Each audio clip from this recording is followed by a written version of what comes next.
At ayun na nga, so ang dami na naman kumakalat na issue ngayon at bagong issue na naman ang ating pag-uusapan. So ngayon for today's video ay talaga naman kung hindi natin mapigilan o hindi mapigilan ang mga netizens na hindi magkomento sa bagong nalaman nila. So kung may kailan nga po o kailan lang po ay nagkaroon po ng tiklo, no? So, itong si Papa Dan o si Kalingap Dan ay meron daw na buntis. Nako.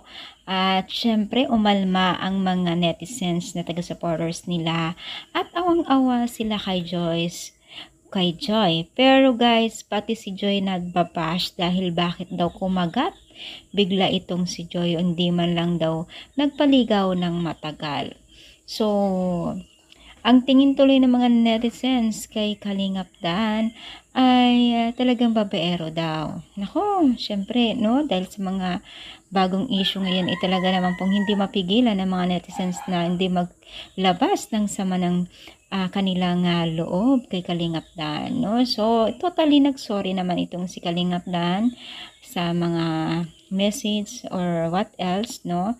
So, dito nga po, hello, I totally sorry po, sabi nga niya, no, na pinapangako niya na hindi naman daw niya iiwanan or susuportahan naman daw niya si Joy kung ano man ang kanilang naging relasyon bilang love team or anuman.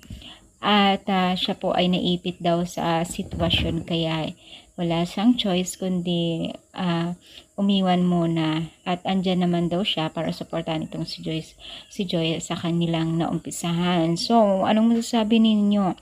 I-comment down, palike po ang ating video. Thank you, more power, and God bless all.